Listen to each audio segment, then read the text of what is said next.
Baba yetu na Mungu wetu, katika jina la Bwana wetu mpendwa Yesu Kristo, asante kwa uaminifu wako na baraka zako. Bwana, tunakushukuru kwa neema ambayo umetupa jioni ya leo, Mungu mtakatifu, sisi kuketi chini ya meza yako Bwana, na kula na kunywa Bwana mezani pako. Roho Mtakatifu, tunaomba uwepo wako uwe pamoja na sisi na utufundishe, utuongoze sawa sawa na mapenzi yako Bwana. Tunakurudishia sifa, utukufu na heshima jioni ya leo katika jina la Yesu Kristo. Amen. Amen. Amen. Basi niwakaribishe jioni ya leo tunapoanza somo letu lenye kichwa kinachosema madhara ya upofu wa kiongozi. Madhara ya upofu wa kiongozi. Ule upofu wa kiongozi, kutokuona kwa kiongozi, kuna madhara gani? Kuna madhara gani? Na maandiko ambayo Bwana ametupa, tutasimamia ile Mathayo sura ya 15 na mistari miwili, ile wa 13 na wa 14. Lakini msingi wa somo hili unaweza ukaupata zaidi kuanzia mstari wa kwanza wa sura hii ya 15, karibu sura nzima. Lakini nimechagua tu mistari ya kusimamia hii miwili, lakini muktadha wa kile kinachozungumzwa uko karibu katika sura hii yote. Biblia inasema namna hii: akajibu akasema, kila pando asilolipanda Baba yangu wa mbinguni litang'olewa. Waacheni, hao ni viongozi vipofu wa vipofu, na kipofu akimwongoza kipofu mwenzake, watatumbukia shimoni wote wawili. Bwana Yesu asifiwe sana. Madhara ya upofu wa kiongozi. Ndugu zangu, labda nianze kwa kusema tu kwamba kiongozi tunayemzungumzia hapa leo sio kiongozi wa kisiasa au tunamzungumzia hasa kiongozi wa kidini, kiongozi wa kiimani. Na tunaweza kuona kwamba kiongozi amebeba dhamana au amebeba hatma ya watu wengi wale anaowaongoza. Kiongozi wa kiimani amebeba hatma au dhamana ya wale anaowaongoza. Kwa hiyo hali yake ya upofu, hali yake ya kutokuona inaweza ikawa na madhara makubwa sana. Moja, kwake yeye binafsi, tutaona huko mbele, lakini mbili, kwa wale anaowaongoza. Na ndio maana kichwa chetu cha somo kinasema madhara ya upofu wa kiongozi. Upofu wa kiongozi unaweza kuwa na madhara makubwa kwa wale anaowaongoza, Sasa Mungu ametupa somo hili akitutaka kwamba tutambue upofu wetu kama viongozi wa kidini, upofu wetu kama viongozi wa kiimani. Kanisani unaweza ukawa mchungaji, unaweza ukawa nabii, unaweza ukawa mtume, unaweza ukawa mwalimu wa kwaya, unaweza ukawa kiongozi wa vijana, unaweza ukawa kiongozi wa wamama.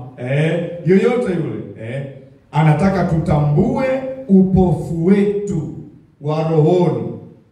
Na unapozungumzia hapa upofu, kumbuka kwamba hatuzungumzii upofu huu wa mwilini, macho haya mwilini, hapana. Tunazungumzia upofu wa rohoni, Kwa hiyo Roho Mtakatifu anataka tutambue upofu wetu, hali yetu ya kutokuona rohoni, alafu tushughulike nayo, tuishughulikie. Kwa hiyo kwa siku hizi chache Mungu atakwenda kutuonyesha hali yetu ya upofu, alafu anataka tuichukue hatua. Sasa tatizo kubwa tunaloliona kwenye text yetu, textual problem, tatizo kubwa la kifungu hiki ni upofu, ni hali ya kutokuona, ni upofu. Hilo ndilo tatizo la msingi linalojifunua katika kifungu hiki, kwa maana ya kwamba viongozi hawaoni, viongozi ni vipofu. Na Yesu kwenye kipindi chake, kama kuna kitu alipambana nacho sana, alipambana na viongozi wa kidini ambao walikuwa vipofu, walikuwa hawaoni, sio kwa jinsi ya mwilini, lakini kwa jinsi ya rohoni. Alipambana nao sana, na hilo ndilo tatizo ambalo tuko nalo mpaka leo. Kuna viongozi wa kiimani wengi sana ambao tuna tatizo la kutokuona, tuna tatizo la upofu. Lakini mbaya zaidi hatujui kwamba hatuoni, hatujui kwamba tuna tatizo la upofu. Na unajua, mtu asipojua tatizo lilonalo ni ngumu sana huyo mtu kusaidika, ngumu sana. Ndio maana viongozi wengi wa kiimani ni ngumu sana kusaidika, ni ngumu sana. Kwa sababu gani? Kwa sababu hatujui tatizo la upofu tulionalo, wala hatujitambui, hatuoni kama sisi ni vipofu, hatuoni. Sasa kama hatuoni, ni ngumu sana kushughulikia tatizo ambalo ulioni au unaamini kwamba halipo. Au kwa maana nyingine tunaweza tukasema kwamba sifa mojawapo ya kiongozi wa kiroho ni kuona. Kiongozi yoyote wa kiroho, sifa yake kubwa na ya kwanza ni kuona.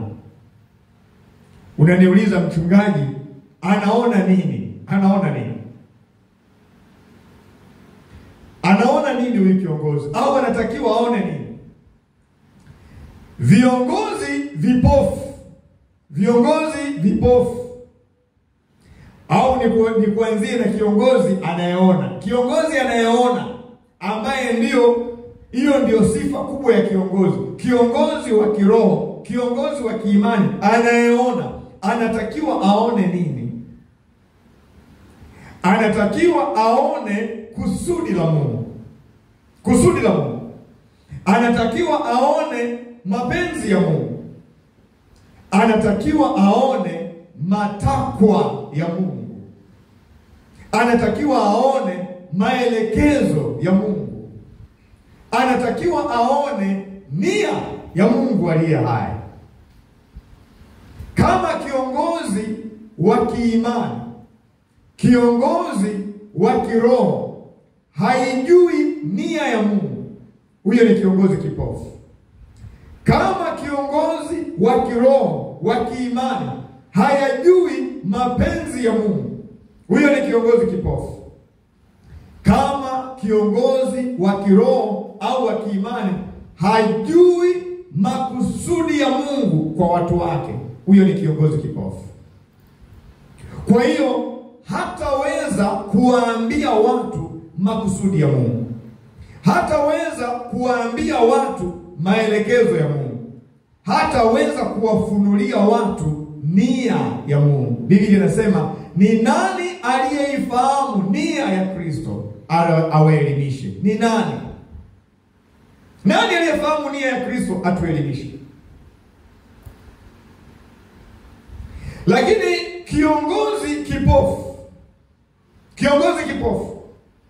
ni kiongozi ambaye hayaoni haya kama tulivyosema, mapenzi ya Mungu, nia ya Mungu, makusudi ya Mungu. Lakini anachoona, anaona mambo ya watu. Mambo ya watu. Anaweza akakwambia, nimeona mwezi ujao utapandishwa cheo. Nimeona utaajiriwa kwenye kampuni kubwa sana. Nimeona kwamba utakuwa mtu fulani fulani. Kiongozi kipofu ni kiongozi ambaye anaona mambo ya ulimwengu huu. Anaona mambo ya dunia hii. Anayafurahia mambo ya dunia hii na hayaoni mambo ya mbinguni. Haoni mambo ya kimbingu yaliyobeba nia ya Mungu kwa ajili ya kuwafunulia watu. Kwa hiyo siku zote atawaambia watu mambo ya dunia hii. Atawaambia watu mambo ya kuwafurahisha. Kwamba nimeona unakwenda kuolewa. Nimeona unakwenda kupata mke mzuri. Nimeona sijui unakwenda kuwa tajiri. Mambo ya dunia hii. Hao ni viongozi vipofu. Ni viongozi vipofu.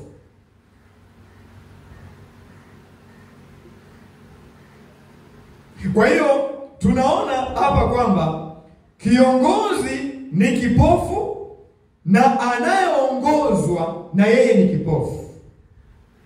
Sasa inawezekana kabisa anayeongozwa hajui kuwa anaongozwa na kiongozi kipofu. Hajui kwamba kiongozi wake ni kipofu. Lakini na kila atakaloambiwa analifurahia, anashangilia, akifikiri kwamba anapelekwa kwenye njia sahihi. Anapelekwa mahali sahihi. Lakini inawezekana pia na hata yule kiongozi hajui kama yeye ni kiongozi kipofu. Taelewa huko mbele na kujengea msingi. Hajui kwamba yeye ni kiongozi kipofu. Kwa hiyo anabidii kwenye yale anayoyafanya. Sasa hatari iliyopo ni kwamba wote wawili hawawezi kufika kule walikokusudia au kulikokusudiwa kufika. Biblia inasema wote wawili watatumbukia shimoni. Hawawezi kufika kwenye safari yao. Kiongozi kipofu anamuongoza kipofu. Yesu anasema wote wawili watatumbukia shimoni. Maana yake hawatafika safari yao. Lengo la kiongozi siku zote ni kuwafikisha watu wanayewaongoza mahali wanakotakiwa kufika. Lakini sifa ya kiongozi kipofu ni kutokuwafikisha watu wanaowaongoza mahali wanakotakiwa kufika. Yesu anasema watatumbukia wote wawili shimoni. Hawawezi kufika mahali ambako wamekusudiwa kufika.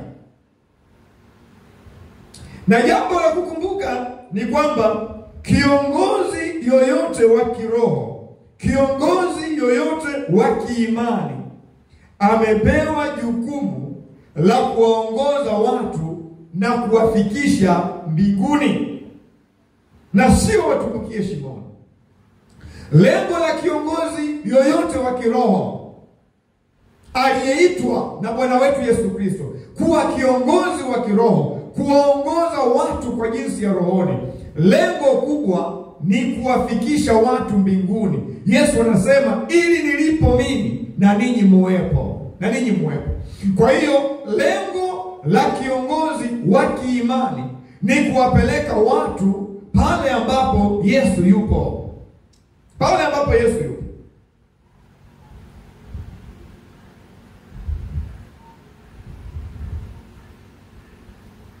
Lakini kama kiongozi haoni, kama kiongozi hajui, hawezi kuwafikisha watu mahali Yesu alipo.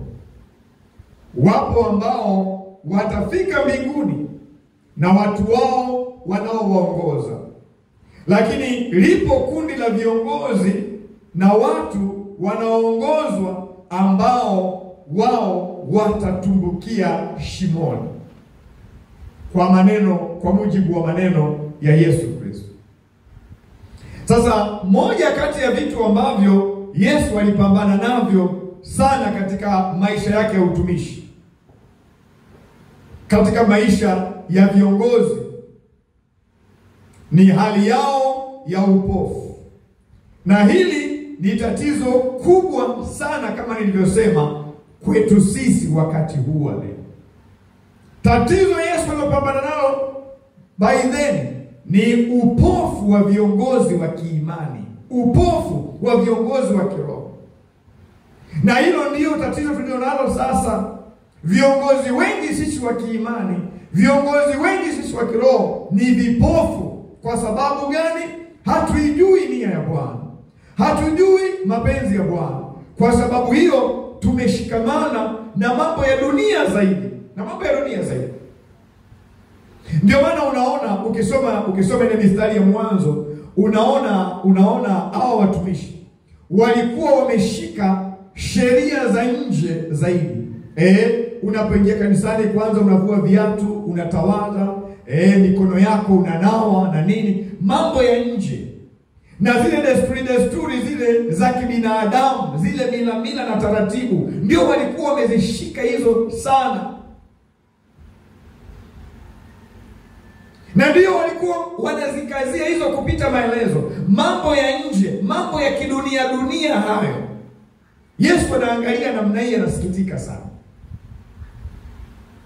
Na ndio maana hata mahali pengine anasema, mimi ufalme wangu sio ufalme wa dunia hii. Hapana. Na ukiangalia viongozi wote vipofu wa kiimani, mambo yao ni ya nje, mambo yao ni ya kidunia hii. Lakini huwezi kukuta mambo ya mbinguni yanapewa kipaumbele. Kwa nini? Hao ni viongozi vipofu. Kwa hiyo hamna namna wanaweza wakaona nia ya Mungu. Hamna namna wanaweza wakaona kusudi la Mungu. Hamna namna wanaweza wakalisisitiza kusudi la Mungu kwa watu wanaowaongoza. Kwa hiyo watu wanaoongozwa watabaki tu kwenye mambo ya kidunia. Kwamba niliangalia email yangu nikakuta nimeitwa kazini, nimepata kazi. Kafurahi, kabaki hapo.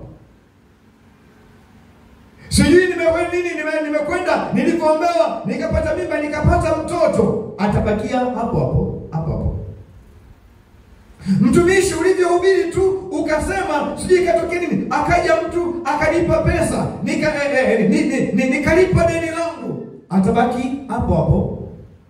Lakini haoni kusudi la Mungu kwa habari ya yeye kuimarisha safari yake ya kwenda mbinguni. Lakini anachokiona ni mambo ambayo yanampa furaha hapa duniani. Hatusemi ni vibaya, lakini hayo hayana nafasi katika kukusaidia kwenye safari yako ya mbinguni. Swala la wewe kupata ajira, kuitwa kwako kazini, lina mchango gani wa kukupeleka wewe mbinguni wakati tabia yako ni ya ovyo? Kwa sababu kuitwa ofisini au kazini, wanaitwa hata watu ambao hawamwamini Kristo, wanaitwa. Wanapokea, wamefanya interview, majina yao yametoka, na wao wanafurahi tu. Lakini hawajui kusudi lote la Mungu. Mimi ningedhani ungefurahia sana yale mambo yanayokupa mchakato wa wewe kuanza na kuendelea kwenye safari yako ya mbinguni. Hayo ndio ungeyafurahia zaidi. Lakini ukiangalia kanisa la sasa, hatufurahii mambo yanayotuweka kwenye mchakato wa kwenda mbinguni. Kwamba kwa kweli namfurahia Mungu, nilikuwa na tabia ya ovyo sana, lakini mwaka huu nimemuona Mungu amenisogeza hatua. Nilikuwa sio muombaji mvivu, lakini naona Bwana ameniimarisha. Huo ni ushuhuda, kwa sababu ndio unakuongezea hatua kwenye safari yako. Lakini kwa sababu tunaongozwa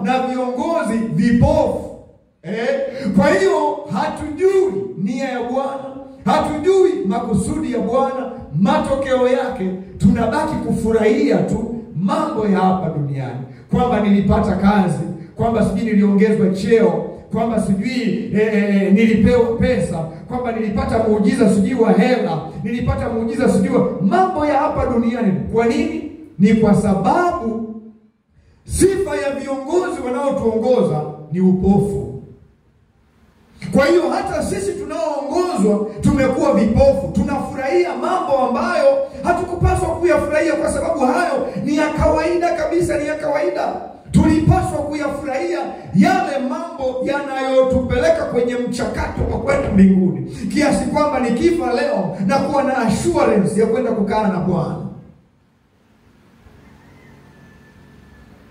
Bwana Yesu asifiwe sana. Sasa ukiangalia kwenye Yohana sura ya 9 mstari wa 39 mpaka wa 41. Yohana sura ya 9 mstari wa 39 mpaka wa 41, tunaona hapa shida kubwa ya viongozi ni kutokujua hali zao, kutotambua na kukubali kuwa wao ni vipofu, wao ni vipofu. Labda tuangalie pale Yohana, kitabu kile cha Yohana sura ile ya 9 mstari wa 39 mpaka ule wa 41, anasema namna hii. Anasema, Yesu akasema, mimi nimekuja ulimwenguni humu kwa hukumu, ili wao wasioona waone, nao wanaoona wawe vipofu. Sikiliza sasa. Baadhi ya Mafarisayo waliokuwepo pamoja naye wakasikia hayo, wakamwambia, je, sisi nasi tu vipofu? Manake wanakataa, yani hawaamini kwamba wao ni vipofu, hawataki kukubali kwamba wao ni vipofu. Yesu akawaambia mstari wa 41, kama mngekuwa vipofu msingekuwa na dhambi, lakini sasa mwasema twaona, basi dhambi yenu inakaa. Kwa sababu hali yao ya upofu imeshindwa kuwafanya waone dhambi zao. Na Yesu anawaambia, kwa sababu hamuamini kwamba ninyi ni vipofu, hakuna atakayeweza kuwaondolea hilo tatizo la dhambi na uovu mlionao. Na kwa sababu hiyo hamwezi kuyajua mapenzi ya Mungu, hamwezi. Ila mngekubali kwamba ninyi ni vipofu, Mungu angeweza kuwafungua macho yenu, mkaliona kusudi lake, mkayajua mapenzi yake, mkaachana na dhambi na mkawaongoza watu katika njia ya kweli. Katika njia ya kweli. Sasa hali hii ina madhara si kwa kiongozi peke yake, bali hata kwa anayeongozwa. Kwa sababu unaongozwa na kiongozi ambaye yeye kwa jinsi ya rohoni ni kipofu. Anaona mambo ya dunia hii tu. Anaona mambo ya dunia hii tu. Anaona utajiri wa dunia hii tu. Anaona shughuli za dunia hii tu. Lakini haoni kwa jinsi ya rohoni mambo ya usuyo ufalme. Haoni kwa jinsi ya rohoni ufalme wa Mungu unataka nini. Wala hasumbuliwi na namna watu wanavyoishi, kama wanaishi kwa kufuata taratibu za ufalme wa Mungu au wanaishi kwa kufuata taratibu za ufalme wa dunia. Haimsumbui.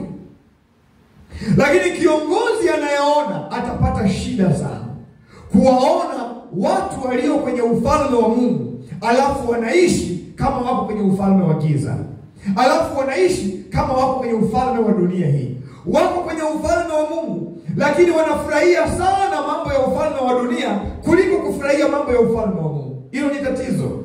Ni tatizo. Hafurahii wokovu, hafurahii maisha ya utakatifu, hafurahii maisha ya uaminifu, hafurahii maisha ya maombi, hafurahii maisha ya kumtafuta Bwana, hafurahii maisha ya kusoma neno la Mungu, hafurahii maisha ya kutenda mema. Hayo hana mpango nayo, hana mpango nayo. Na wala kiongozi wake hana msisitizo kwenye hayo. Lakini kiongozi msisitizo wake ni mambo ya kufanikiwa kwenye ulimwengu huu. Na kwa sababu hiyo watu wanaowaongoza na wao wamekuwa vipofu, hawashughuliki kutafuta mambo ya ufalme, tabia za ufalme, kanuni za ufalme, mipango ya ufalme. Kila akilala akiamka, nimepataje utajiri wa hapa duniani? Akilala akiamka, shuhuda ni hizo hizo, lakini hatuzioni shuhuda ambazo zinawaelekeza watu katika ufalme wa Mungu. Bwana Yesu asifiwe sana. Sasa katika teksti yetu hii, mistari ile Mathayo mstari wa 15 sura ya 15 mstari wa 13 mpaka wa 14, mistari hii ni majibu ya Yesu Kristo baada ya kuambiwa na wanafunzi wake.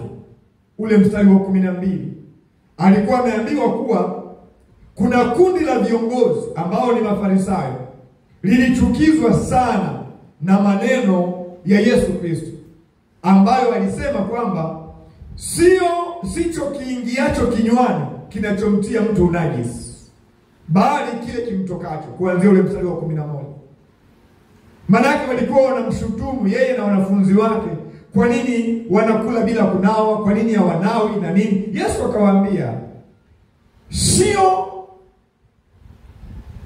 kimwingiacho mtu ndio kinachomtia unajisi, kinachomchafua mtu. Lakini kile kimtokacho ndicho kinachomchafua mtu.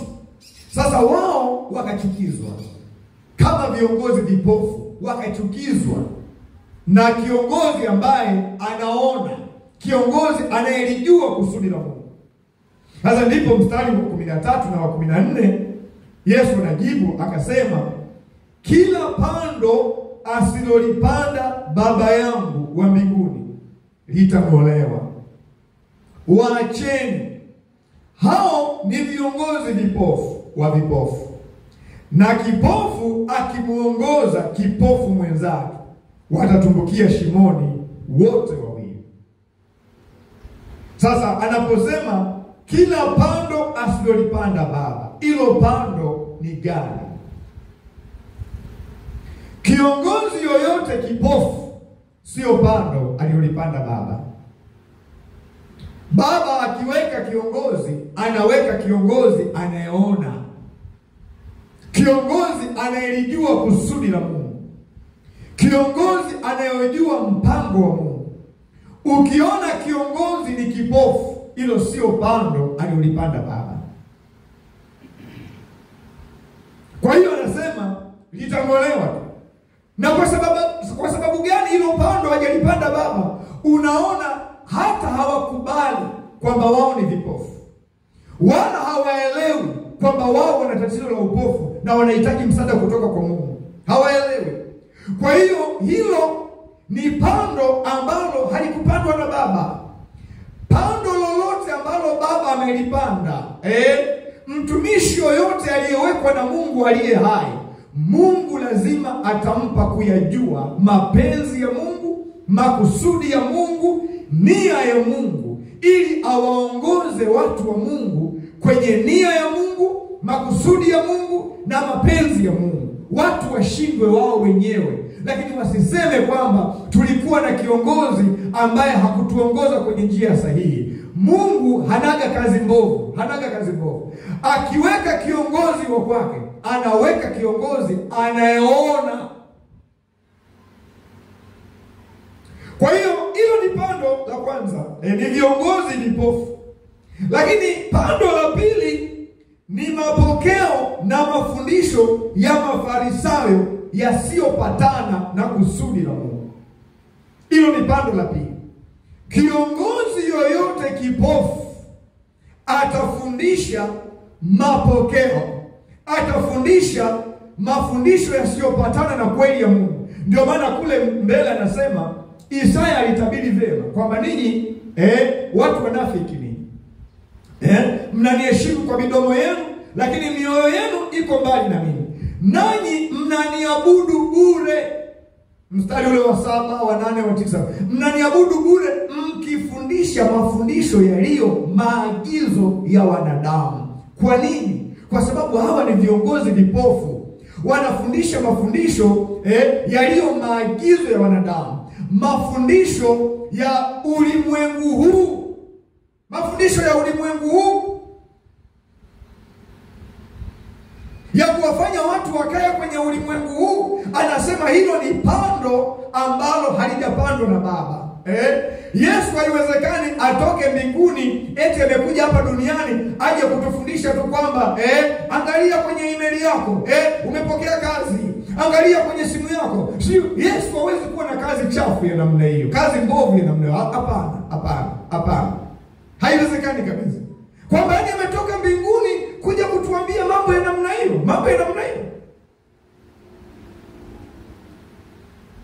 Yaani Yesu amekusanya nyomi namna hii, alafu watu wanakuja kutoa shuhuda, anambia Yesu, kwa maombi yako ya jana nilipata muujiza, nikapata hela, nikalipa deni. Yesu, kwa maombi yako sijui ya nini nimepata muujiza, nimepewa kazi. Yesu hana kazi chafu ya namna hiyo, kazi mbovu ya namna hiyo. Anasema kila pando asilolipanda Baba litang'olewa. Na pando mojawapo ni mafundisho yasiyopatana na kweli ya Mungu. Mafundisho ya kuwafanya watu wajisikie furaha hapa duniani, kwa sababu kaolewa, kwa sababu kapata kazi, kwa sababu sijui kafanya nini, kwa sababu sijui hajapata mateso. Na kuambia hivi, injili ya kweli siku zote lazima ikuache njia panda. Injili ya kweli haiwezi kukuacha una furaha, itakuacha njia panda, kwamba either uendelee na dhambi zako au umfuate Mungu aliye hai. Wewe ndio unatakiwa kuchagua. Injili ya kweli itakuacha na maswali kwamba nifanye nini sasa, nifanye nini. Alafu mtumishi wa kweli anakuambia tubu dhambi zako, muamini Yesu Kristo. Muamini Yesu Kristo.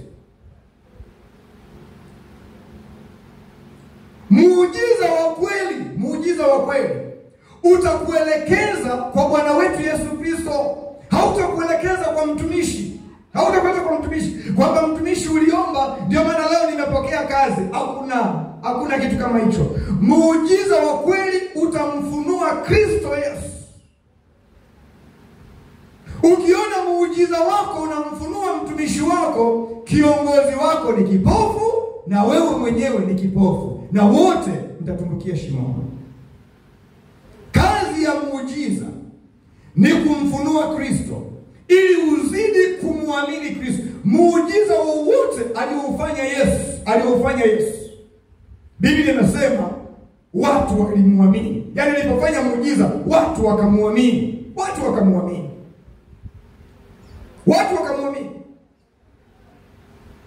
Lakini miujiza ya leo inatufanya tunamwamini. Tunaongeza imani zetu kwa Yesu au tunaongeza imani zetu kwa watumishi. Yesu anasema hivi, kila pando asilolipanda Baba litang'olewa.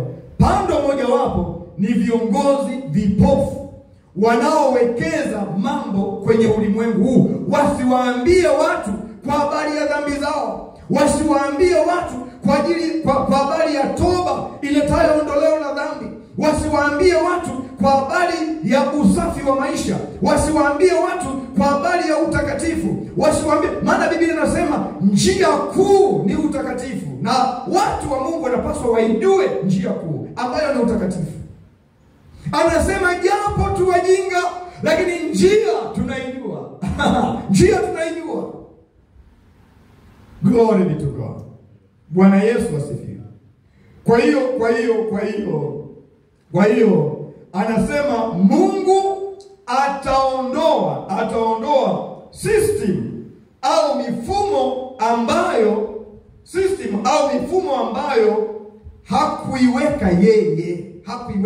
Ataondoa mifumo ya watumishi wasioona, vipofu, mifumo ya mafundisho yasiyo sahihi. Ni mapando ambayo kwa hakika Baba atayang'oa. Yesu anathibitisha mamlaka ya Mungu na wajibu wake wa kuweka na kuimarisha kitu au mafundisho sahihi na ya kweli. Anaposema kila pando, anasema waacheni. Hao ni viongozi vipofu. Maana yake msisumbuke, kwa sababu hawatakaa hata kuwaelewa. Anawaambia wanafunzi wake, msijisumbue hata mkiwaeleza, hao hawawezi kuwaelewa, mnapoteza muda. Waacheni, msisumbuke nao, kwa sababu ni viongozi vipofu. Utapata shida bure, utapoteza glukozi yako bure kupigizana naye kelele, huyo haoni. Kwa hiyo muache, kwa sababu kila pando ambalo Baba hakulipanda, kila system ambayo Mungu hakuiweka, atang'oa. Kwa kusema hivyo, Yesu anathibitisha mamlaka ya Mungu na wajibu wake Mungu wa kuweka na kuimarisha watu, vitu au mafundisho sahihi na ya kweli. Mstari huu ni angalizo kwa waumini, kupambanua na kujua wanachokiamini. Lazima msingi wake uwe ni neno la Mungu. Ni neno la Mungu lililotafsiriwa kwa halali na si mapokeo kama mapokeo ya wanadamu. Mstari huu ni angalizo kwa waumini kupambanua watu wanaowaongoza kwamba ni vipofu au ni viongozi wanaoona, kwa sababu madhara yatawapata wote wawili. Wao usije ukafikiri tu kwamba kwa sababu unaongozwa lazima ujiridhishe. Anayekuongoza ni kiongozi kipofu au ni kiongozi anayeona kwa jinsi ya rohoni? Ni kiongozi anayeyajua mapenzi ya Mungu? Ni kiongozi anayejua makusudi ya Mungu? Au ni kiongozi aliyejikita kwenye mambo tu ya dunia hii? Lazima upambanue. Ni kiongozi anayelitumia neno la Mungu kwa halali kukufanya uelewe na ujikute kwamba unamsogelea Mungu katika safari yetu ya kwenda mbinguni? Kama hilo haulioni, jua kwamba unaongozwa na mtu ambaye sio sahihi. Yesu anawaambia wanafunzi wake, waacheni, wala msijiunge nao, wala msikae chini yao. Hao ni viongozi vipofu wa vipofu. Na kipofu akimuongoza kipofu mwenzake, wote watatumbukia shimoni.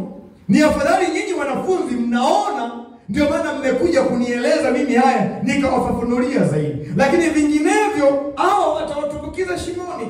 Na lengo la Mungu sio tutumbukie shimoni. Lengo la Mungu sisi tufike mbinguni.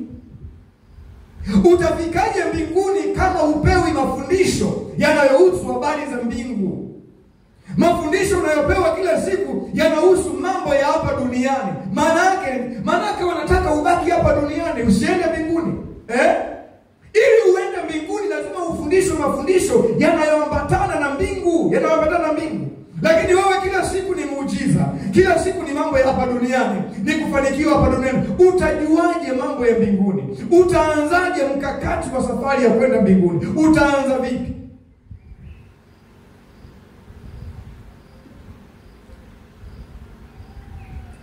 Viongozi vipofu ni viongozi, lakini Biblia inakubali ni viongozi, lakini ni vipofu.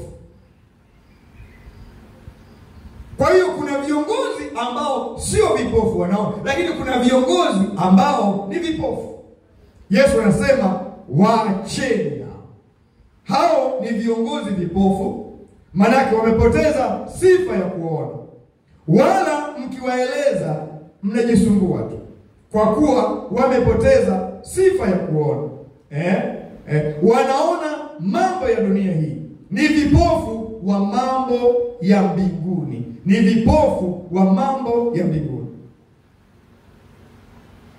Bwana Yesu asifiwe sana. Basi Mungu kwa neema yake siku ya leo tufikie hapa. na kesho tutaendelea sehemu ya pili. Kwa dakika chache tumuombe Mungu kwenye kanisa lake. Tuna wimbi kubwa la viongozi ambao ni vipofu kwenye nyakati zetu za leo, na watu wanaoongozwa, kwa sababu watu wanaoongozwa hatima yao imebebwa na wale viongozi. Sasa kama kiongozi ni kipofu, manake hatima yao ni kutumbukia shimoni, Hii ni hatari kubwa sana. Hatupaswi tuiachie namna hii. Lazima tumuombe Mungu kwamba kila pando ambalo wewe hujalipanda, Baba, ukaliondoe, kwa sababu watu wanapotoshwa. Watu hawaambiwi habari za mbinguni. Watu hawaambiwi habari za tumaini la uzima wa milele. Watu hawaambiwi kwa habari ya kuacha dhambi zao. Wanaambiwa kwa habari ya mambo ya utajiri. Wanaambiwa kwa habari ya mambo ya uchawi. Umelogwa, sijui umefanywa nini. Wanaambiwa kwa habari ya mambo ya giza tu ya hapa. Ndio wanayoambiwa, sio mambo ya kuandaa kwa ajili ya ujio wa Bwana wetu Yesu Kristo. Hapana wanangu, hapana. Anasema waacheni. Hao ni viongozi vipofu. Na kipofu akimuongoza kipofu mwenzake, wote watatumbukia shimoni. Ni waumini wangapi leo hii ni vipofu, wasioweza kujua kupambanua kwamba viongozi wao ni vipofu? Inawezekanaje kiongozi wa kiimani akwambie ukitaka kufanikiwa chukua nywele za huku na za huku na za huku, leta inawezekanaje? Huo ni upofu wa hali ya juu, upofu wa hali ya juu. Inawezekanaje unaambiwa ukitaka kufanikiwa lazima sijui ukachinje ukafanya nini? Ni upofu wa hali ya juu,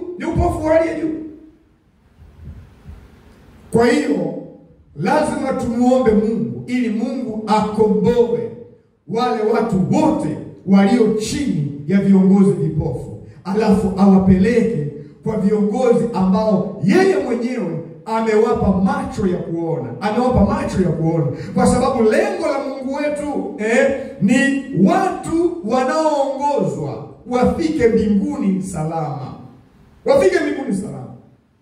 Na ili wafike mbinguni salama, wanahitaji viongozi wa kweli, viongozi wa kiroho, wanaojua kusudi la Mungu, wanaoona kutoka rohoni mwao makusudi ya Mungu, mapenzi ya Mungu na nia ya Mungu, ili kuwaelimisha wanaowaongoza. Kwa nini leo hii watu wanaoongozwa kiimani wamepoteza shauku ya utakatifu? Kwa nini wamepoteza shauku ya kumpenda Mungu?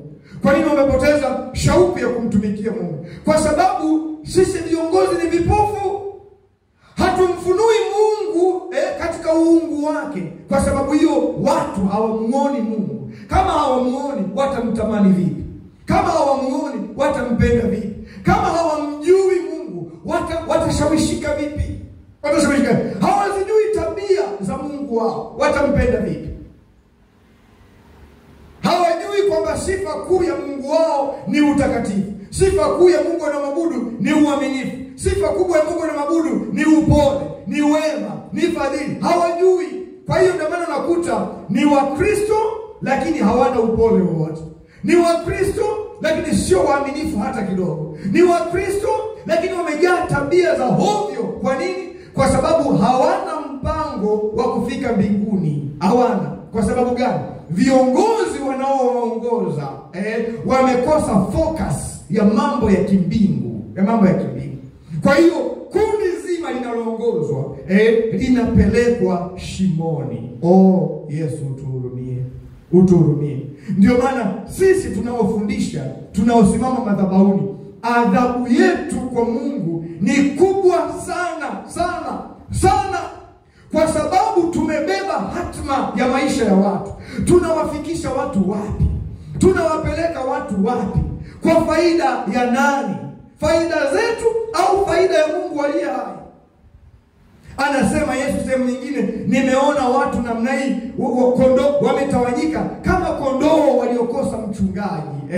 Akiangalia Tanzania namna hii, anaona Watanzania tumetawanyika kama kondoo waliokosa kumkosa mchungaji. Hayuko mchungaji wa kweli wa kuambia njia ndio hii.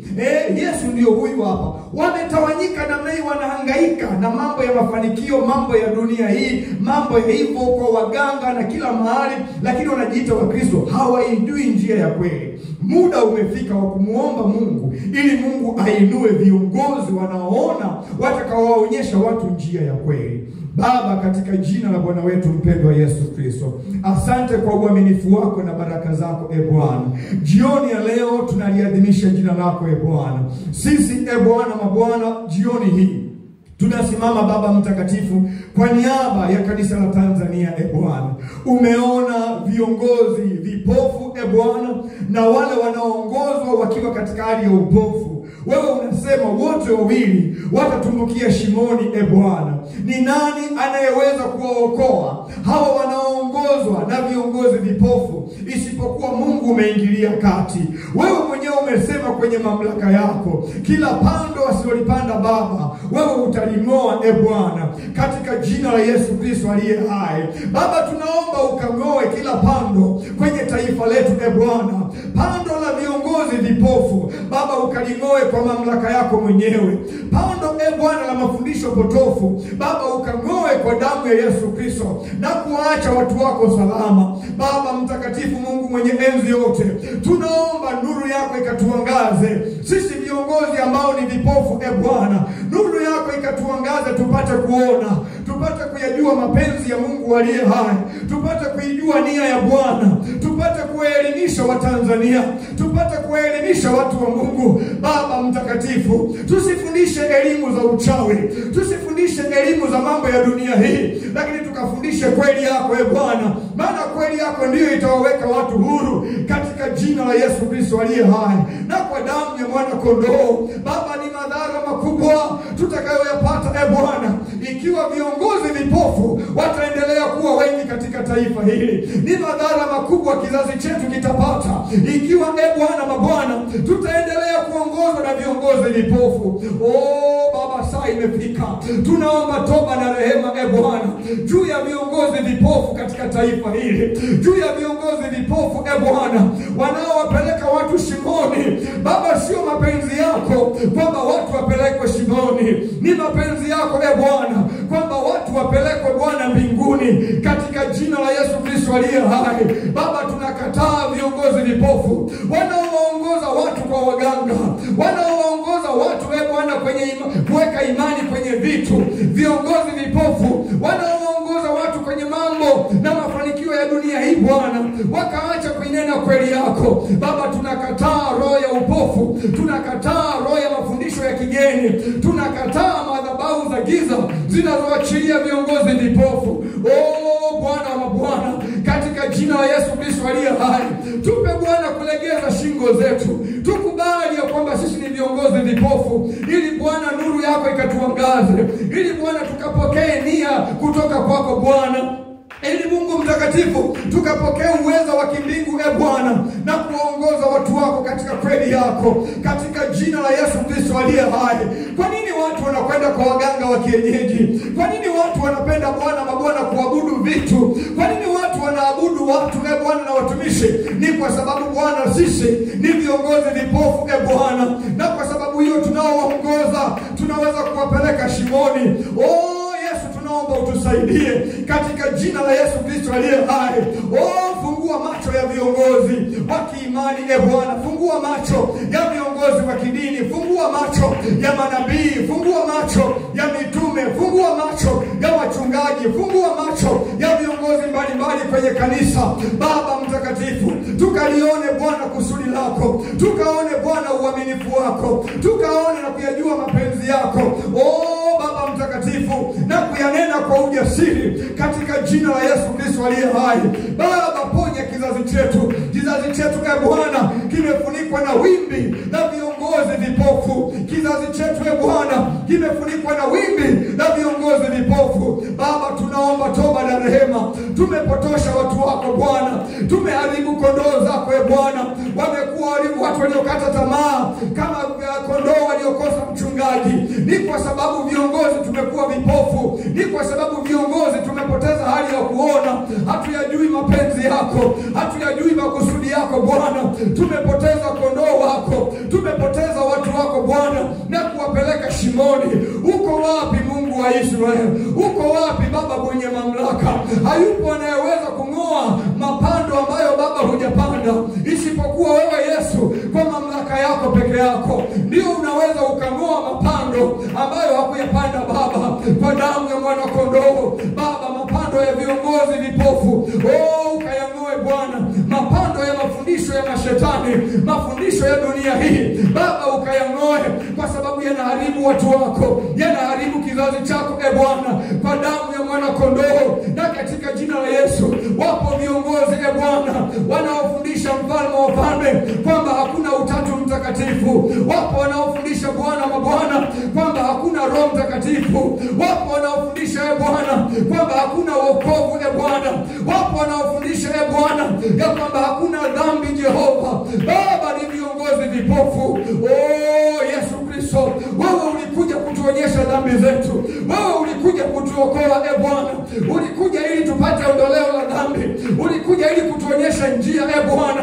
Unasema Yesu Kristo ya kwamba wewe ni njia na kweli na uzima Bwana. Mtu afiki kwa Baba isipokuwa kwa njia yako wewe. Baba, tusaidie, fungua macho yetu Bwana, watu waione njia, watu waione kweli Bwana, watu wakapokea uzima Bwana, na wewe Yesu ndiyo njia. Baba mtakatifu, tusaidie tukasimame kama Yohana, tuwaambie watu, tazama mwana kondoo aichukuaye dhambi ya ulimwengu. Tuwaonyeshe watu njia ya kweli, tuwaonyeshe watu njia ya kweli, na njia ya kweli sio dini zetu. Njia ya kweli ni wewe Yesu Kristo. Njia ya kweli ni toba Bwana, iletayo ondoleo la dhambi kwa damu ya mwana kondoo. Na katika jina la Yesu Kristo, watu wako kanisani lakini hawatubu Bwana. Watu wako kanisani lakini hawana mabadiliko. Watu wako kanisani lakini ni wachawi. Watu wako kanisani lakini ni wazinifu. Watu wako kanisani lakini hawaijui njia. Baba, tunaomba nuru yako Bwana. Tunaomba nuru yako itokayo mbinguni Baba ikatuangaze. Nuru yako ikatuangaze. Nuru yako ikatuangaze kama vipofu, kama viongozi vipofu Baba, tukaijue kweli yako, tukawaongoze watu wako Bwana katika njia ya kweli kwa damu ya mwana kondoo. Vijana wanapotea kwa sababu wamekosa viongozi wanaoona. Wamama wanapotea kwa sababu wamekosa viongozi wanaoona. Wazee wanapotea kwa sababu wamekosa viongozi wanaoijua njia. Baba, tunaomba leo ukasimamishe viongozi kwenye taifa hili wanaoijua kweli yako, viongozi wanaolijua kusudi la Mungu, watakaoongoza Watanzania Bwana kwenye njia ya kweli, katika jina la Yesu Kristo aliye hai na kwa damu ya mwana kondoo. Baba, nuru yako ikashuka kwenye taifa hili na kuondoa giza kwenye nchi hii kwa damu ya mwana kondoo, na katika jina la Yesu Kristo aliye hai. Baba, teremsha roho ya uamsho Bwana. Manabii 400 walisimama dhidi Bwana ya nabii mmoja.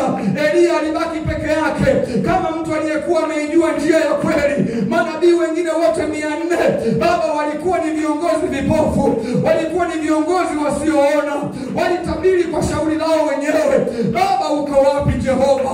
Tunaomba wale viongozi wachache uliowainua wakiwa wanaona Baba, ukawatie nguvu Baba, ukawape neema Baba, ukawape mfalme wa wafalme kibali kwa damu ya mwana kondoo, kwa jina la Yesu Kristo aliye hai. Mungu mtakatifu, Mungu mwenye enzi yote, wale wote waliopotoshwa Baba mtakatifu na viongozi vipofu Baba, tunawarudisha kwako, tunawarudisha kwako Bwana. Umesema watu wako wametekwa na hapana anayesema rudisha. Jioni leo tunasema rudisha shetani kwa damu ya mwana kondoo. Umepafua macho watu wa Mungu, hawamuoni Mungu tena, wanaona binadamu. Hawamuoni Mungu tena, wanaona watumishi wa kibinadamu. Baba mtakatifu, tunasema rudisha kwa damu ya Yesu Kristo. Tunawarudisha kwa damu ya mwana kondoo. Tunawafungua mateka kwenye magereza kwa damu ya mwana kondoo. Macho yao yakapate kuona, nuru ya mbinguni ikawaangaze Baba, wakatoke chini ya viongozi vipofu, wakatoke chini ya viongozi vipofu, wakatoke chini ya viongozi vipofu. Wewe mwenyewe umesema utawalisha kondoo zako, nao utawalaza, asema Bwana, kwa damu ya mwana kondoo. katika jina la Yesu. Wewe uliwatafuta Bwana pale Kalvari, uliwaona kutoka mbali Bwana, ukawaita kutoka mbali Bwana. Baba, tunaomba ukawalishe, tunaomba ukawalaze Bwana, ukawape malisho yaliyo sahihi, ukawape wachungaji walio sahihi kwa damu ya mwana kondoo. Na katika jina la Yesu, watu wako wamekata tamaa kama kondoo waliokosa mchungaji, wametawanyika Bwana huku na kule, lakini wameangukia kwa viongozi vipofu. Kwa damu ya mwana kondoo na katika jina la Yesu Kristo aliye hai, tunaomba neema yako Bwana, tunaomba baraka yako Bwana, tunaomba ufungue anga la Tanzania. Tunakataa Bwana wimbi la viongozi wasioona, wimbi la viongozi vipofu Bwana, tunalipinga kwa jina la Yesu. Chipusha kizazi cha viongozi wanaoona, chipusha kizazi Bwana cha viongozi vijana wanaoliona kusudi la Mungu, wanaolijua kusudi la Mungu, watakaolisimamia kusudi la Mungu kwa damu ya mwana kondoo. Inua kizazi cha wamchao Bwana. Kizazi chetu kikaitwa kizazi cha wamchao Bwana, kizazi cha watu wanaomhofu Mungu aliye hai, tunaolitumia neno la Mungu kwa halali kwa damu ya mwana kondoo. Na katika jina la Yesu Kristo aliye hai, ndoa za watu zimekufa, ndoa za watu zimepotea kwa sababu ya viongozi vipofu Bwana. Wanaume wameharibu ndoa zao kwa sababu ya upofu Bwana wa rohoni. Wanawake wameharibu ndoa zao kwa sababu ya upofu wa rohoni Bwana. Baba, ponya wanaume, wape macho ya kuona Bwana, wakakimbie mabaya na kuponya ndoa zao. Wape wanawake macho ya kuona, wakayaone mabaya na kuyakimbia na kuponya ndoa zao kwa damu ya mwana kondoo. Wape vijana macho ya kuona Bwana, wakayaone mabaya na kuyakimbia, wakakukimbilia Mungu uliye hai kwa damu ya mwana kondoo. Na katika jina la Yesu Kristo aliye hai, wale wote wanaona ulevi, wanaona uzinifu, tunawapiga upofu tangu sasa. Wasione tena mambo ya uasherati, wasione tena mambo ya ulevi, wasione tena mambo ya uganga, lakini nuru yako ikawaangazie, wakalione tumaini kwa Mungu aliye hai katika jina la Yesu Kristo aliye hai. Yes. Asante Bwana kwa uaminifu wako. Tunakushukuru kwa jioni njema hii ya leo. Baba, tunalibariki jina lako. Pokea sifa, utukufu na heshima katika jina la Yesu Kristo. Amen.